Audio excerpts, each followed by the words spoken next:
Breve historia del erotismo, por Georges Bataille. 23. Segunda parte. El fin. Desde la antigüedad hasta nuestros días.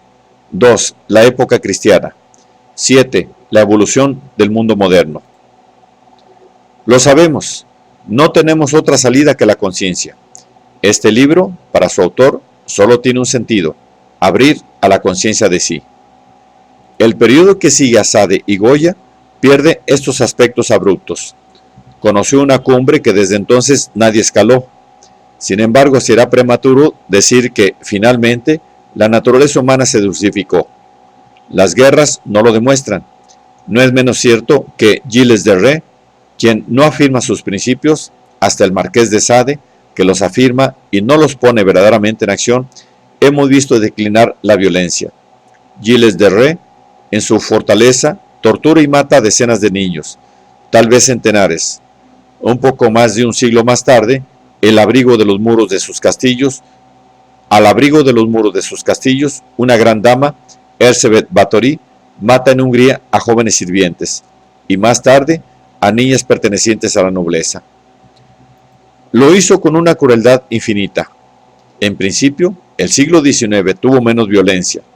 Es cierto que las guerras en el siglo XX han dado la impresión de un exceso de desencadenamiento, pero por inmenso que fuera su horror, este desencadenamiento fue mesurado. Fue la ignominia perfecta dentro de la disciplina.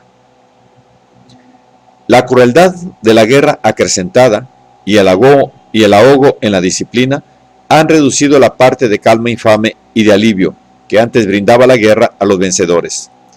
En un sentido inverso, a las hecatombes se agrega el horror pútrido, el horror cenagoso de los campos de concentración.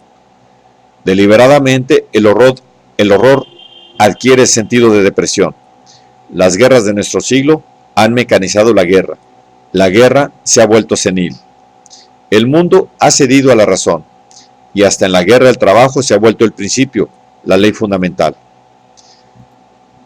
Pero a medida que se escabulle de la violencia, gana mediante la conciencia lo que pierde en ciega brutalidad. Poco a poco la pintura se convierte en el fiel reflejo de esta nueva orientación. La pintura escapa al inmovilismo idealista, incluso a través de las libertades que se toma frente a la exactitud, frente al mundo real, es ante todo al idealismo a quien pretende arruinar. Puede ser que en cierto sentido el erotismo vaya al encuentro del trabajo, pero en nada esta oposición es vital. Lo que amenaza actualmente a los hombres no es el goce material. El goce material es, en principio, contrario al acrecentamiento de las riquezas. Pero el acrecentamiento de las riquezas es, al menos en parte, contrario al goce que podemos esperar de ellas.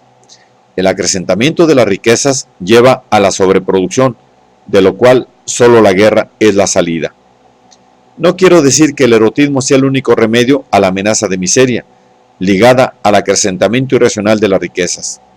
Pero sin el cálculo de las diversas posibilidades de consumo opuestas a la guerra y de las que el goce erótico, el consumo de la energía en el instante es el tipo, no podríamos descubrir una salida que fundaría la razón.